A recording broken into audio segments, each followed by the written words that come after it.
penonton, selamat siang dan selamat bergabung kembali di podcast STT Selfon Bandung. Dan selamat bergabung kembali kepada penonton setia podcast STT Selfon Bandung. Nah, bersama saya Arda sebagai moderator dan di samping saya bersama Pak Donald Sobesi MTH sebagai pembicara kita siang hari ini. Nah, mungkin dari teman-teman ya sudah kenal dengan Bapak Donald, ya, yang belum bisa kenalan nanti melalui WhatsApp kita ya. Nah, Oke. Kasih ada. Ya, baik Pak, buat siang hari ini tema pembahasan kita hari ini mengenai superhero di dalam Alkitab. Nah, menurut Bapak, apakah kita membutuhkan seorang pahlawan rohani? Ya, terima kasih Arda ya. Apakah kita membutuhkan seorang pahlawan rohani? Jawabannya ya. Tentu kita membutuhkan adanya pahlawan rohani. Kita perlu memahaminya dengan baik, juga membedakannya ya. Perlu memahami dan membedakan. Nah, kenapa kita perlu pahlawan secara rohani? Yang pertama itu karena Alkitab itu banyak sekali membicarakan tentang tokoh-tokoh yang hadir sebagai pahlawan. Misalnya kita lihat dalam Ibrani pasal 11 ya. Di situ ada pahlawan-pahlawan iman ya yang ditunjukkan kepada kita. Misalnya Abraham, Daud, Musa, Elia. Bahkan kita bisa lihat misalnya dalam perjanjian baru itu ada orang-orang seperti Rasul Paulus, Tuhan Yesus ya. Mereka itu adalah orang-orang yang kemudian menjadi pahlawan iman atau kita bisa katakan pahlawan secara rohani.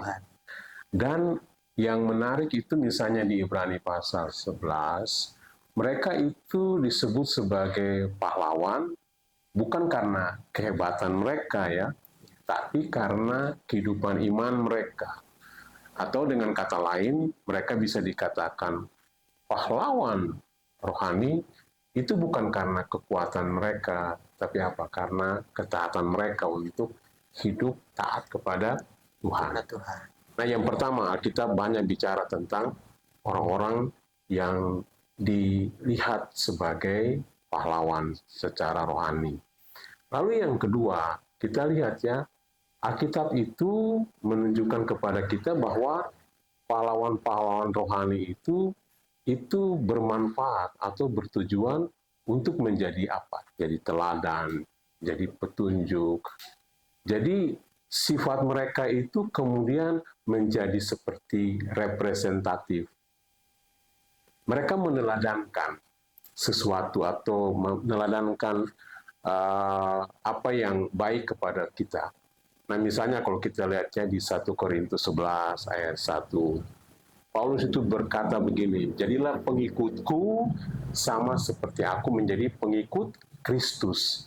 Nah, rupanya Alkitab itu memberikan teladan ya, pahlawan-pahlawan rohani itu bukan untuk sesuatu yang sifatnya egosentris atau eksklusif, bukan jadi teladan seperti Paulus supaya kita jadi seperti Paulus, tapi rupanya menjadikan Paulus teladan itu supaya kita belajar meneladani Yesus. Jadi rupanya Alkitab itu memberikan gambaran pahlawan rohani itu supaya kita meneladani atau mengikuti, dan yang paling penting supaya kita meneladani mengikuti Tuhan Yesus. Lalu yang berikut, Alkitab memberikan petunjuk bagi kita bahwa ada pahlawan ya yang sejati. Pahlawan yang sejati itu siapa? Tuhan Yesus. Bahkan semua tokoh dalam Alkitab yang menjadi pahlawan itu sebenarnya mereka bisa dikatakan sebagai bayang-bayang dari Tuhan Yesus. Ketaatan mereka itu tidak sempurna, Tapi ketaatan mereka itu sebenarnya menunjuk kepada siapa? Menunjuk kepada Tuhan Yesus. Jadi waktu Tuhan Yesus datang, Tuhan Yesus itu menjadi pahlawan yang sejati. Jadi dia bukan saja memberikan kita petunjuk hidup iman ya, tetapi Tuhan Yesus itu memberikan penyempurnaan terhadap iman kita. Gambaran iman yang sempurna itu Tuhan Yesus. Bahkan Tuhan Yesus bukan saja memberikan penyempurnaan terhadap iman kita, tapi dialah yang menebus dan menyelamatkan kita. Itu sebabnya dia pahlawan yang sejati. Tapi Alkitab juga memberikan kita sikap yang harus berhati-hati. Kita betul-betul bisa menjadikan orang lain sebagai pahlawan rohani. Tapi kita harus berhati-hati. Jangan sampai kita jatuh pada mengkultuskan manusia. Ya. Bahwa kita melihat mereka secara berlebihan, bahkan melihat mereka lebih sehingga kita lupa bahwa mereka itu adalah teladan yang sebenarnya harus membawa kita lebih melihat kepada Tuhan Yesus. Kalau kita tidak meneladani mereka sebagaimana yang seharusnya, tapi kita mengkultuskan mereka, ya. Contohlah banyak pemimpin-pemimpin rohani sekarang kan, ya. Ada banyak orang yang kagum, ya, mau meneladani mereka, tapi akhirnya secara berlebihan. Sehingga ada masalah tuh nanti kalau misalnya para pemimpin itu atau teladan itu jatuh dalam dosa, iman kita jadi terganggu juga ya. Atau kita akan mudah sekali jatuh dalam kesesatan kalau misalnya orang yang kita kagumi itu, yang kita teladani secara berlebihan itu, mereka membawa kita ke dalam pengajaran sesat. Kayak mengganggu-ganggukan dia ya. Ya, mengagungkan dia bahkan lebih daripada Yesus. Pada Tuhan Yesus. Jadi kita harus membedakan mana pahlawan rohani dan mana kita menyembah manusia. Karena menjadikan seseorang pahlawan itu bisa saja kita jatuh pada menyembah dia. Jadi kita harus meneladani seseorang sebagai pahlawan rohani, bukan menyembah orang. Nah, itulah sebabnya kenapa kita perlu seorang pahlawan. Ya gitu. Berarti pahlawan sejati itu adalah Tuhan Yesus itu sendiri ya, Pak? Tuhan Yesus itu sendiri. Kita juga jangan mengganggu-ganggukan manusia meskipun itu kayaknya nampaknya rohani banget, betul sekali. Tapi ya itu kita kembali kepada Tuhan Yesus. Nah, tapi di sini kita melihat mengapa kita sering mengandalkan kekuatan manusia. Nah, seperti di dalam keuangan, teknologi, dan kekuasaan sebelum akhir datang kepada Tuhan. Ya, kenapa begitu, Arda? Karena yang pertama, kita manusia itu adalah manusia yang kemudian dikatakan oleh firman Tuhan sudah jatuh dalam dosa. Nah, kejatuhan manusia dalam dosa itu dicatat pertama kali dalam Kejadian 3.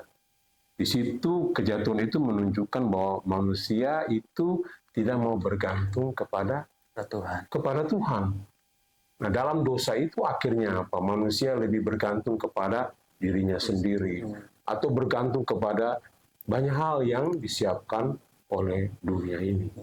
Ya, jadi kenapa kita lebih cenderung ya lari dari Tuhan dan bergantung kepada dunia, kepada diri kita atau manusia, kepada hal-hal yang disediakan oleh dunia ini, lebih daripada kita mengandalkan Tuhan.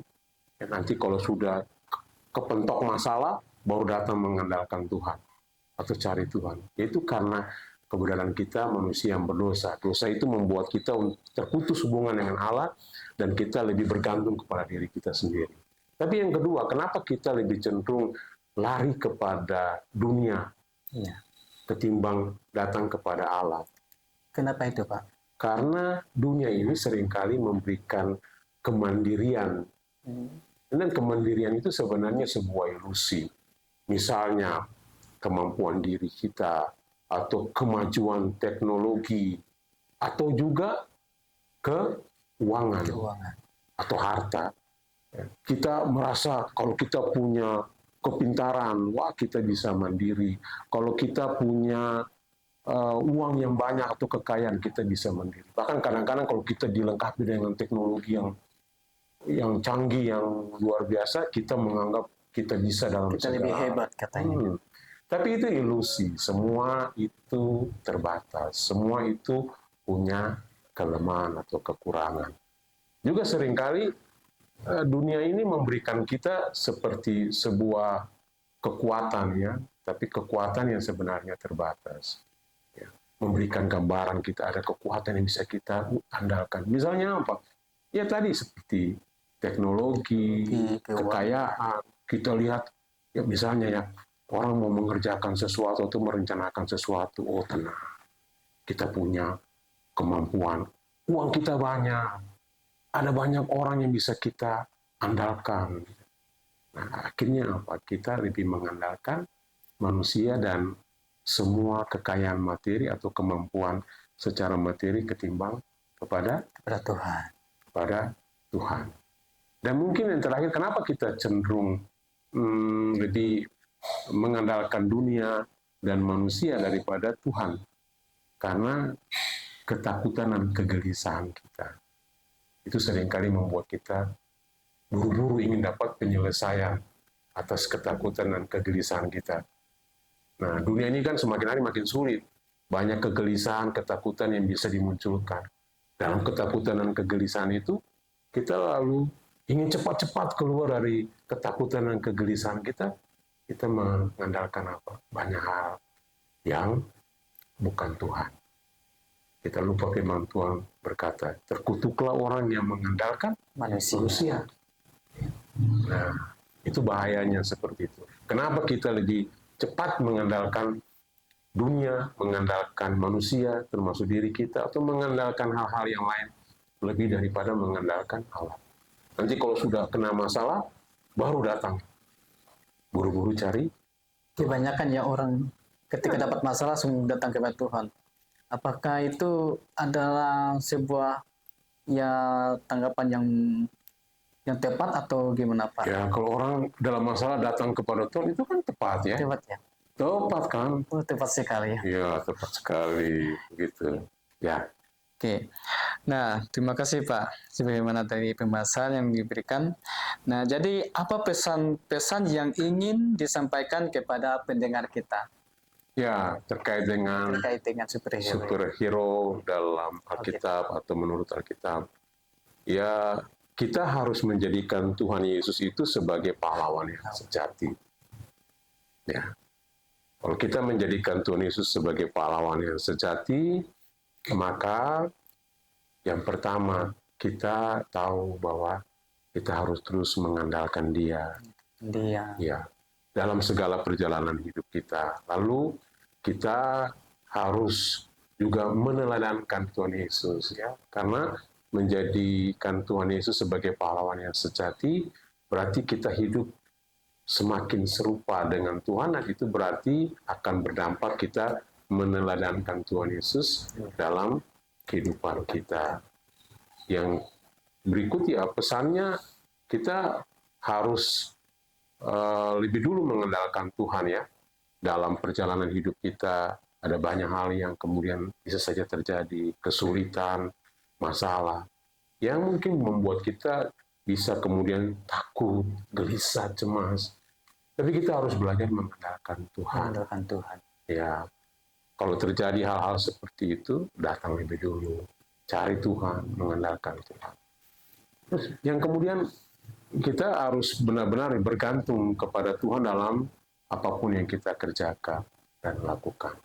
Hendak memulai sebuah aktivitas atau mengerjakan sebuah pekerjaan, katakanlah misalnya ya sebagai seorang mahasiswa, waktu kita belajar, kita harus bergantung kepada Tuhan. Ya, karena dengan demikian kita akan melihat bagaimana Tuhan akan menolong menyertai kita. Dan yang paling penting, Tuhan itu pahlawan kita, tapi kita harus menjadi pahlawan kepada orang lain. Melalui hidup kita, kita menggambarkan atau menunjukkan Tuhan Yesus, sehingga orang lain itu kemudian diberkati lewat hidup kita. Ya, mereka bisa menemukan hal-hal yang baik dari kehidupan kita sebagai seorang pahlawan rohani, tapi yang paling penting mereka bisa bertemu dengan Tuhan, mengalami Tuhan Yesus, mengenal Tuhan Yesus melalui kehidupan kita. Yaitu pesan yang mungkin bisa kita tarik dari bagaimana kita belajar tentang superhero atau pahlawan rohani menurut apa kata Alkitab.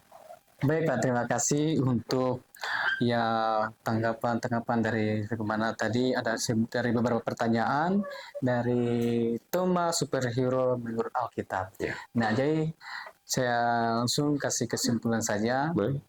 Ya, dari sini kita melihat tadi yang superhero yang sejati itu adalah Tuhan Yesus itu sendiri, Ya. dan kita jangan sekali-kali mengandalkan kekuatan kita, dan jangan juga sekali-kali kita menganggungkan mungkin orang itu kelihatan rohani tetapi nyatanya tidak sesuai dengan ajaran yang Tuhan Yesus ajarkan. Nah, jadi kembali lagi kita kepada firman Tuhan dan kepada ya tentang kasih Bapa, yaitu tentang kasih Tuhan Yesus itu sendiri, dan sebagaimana Yesus juga menunjukkan bahwa dirinya itulah adalah superhero dan dia itulah yang menjadi pahlawan yang sesungguhnya. Dialah yang patut kita sembah dan dialah patut kita puji. Nah, jadi untuk teman-teman, nah, tidak diragukan lagi bahwa Tuhan Yesus itu adalah superhero kita. Amin. Amin. Amin. Nah, baik. Ya, untuk pembahasan dan diskusi yang sangat menarik siang hari ini, nah kita selesaikan sampai di sini ya Pak. Ya. Oke. Baik, terima kasih kepada Terima kasih. ya Pak Donald yang sudah menyampaikan ya dari tanggapan dari pertanyaan-pertanyaan diskusi siang hari ini mengenai superhero yang sesungguhnya itu Yesus. Dan terima kasih buat teman-teman yang setia dari awal tadi dan sampai selesainya untuk diskusi podcast kita siang hari ini. Dan sampai jumpa kembali. Jangan lupa untuk komen dan like, subscribe, dan share kepada teman-teman yang lain dan kepada saudara, mungkin kepada keluarga. Dan terima kasih. Tuhan Yesus memberkati. Shalom.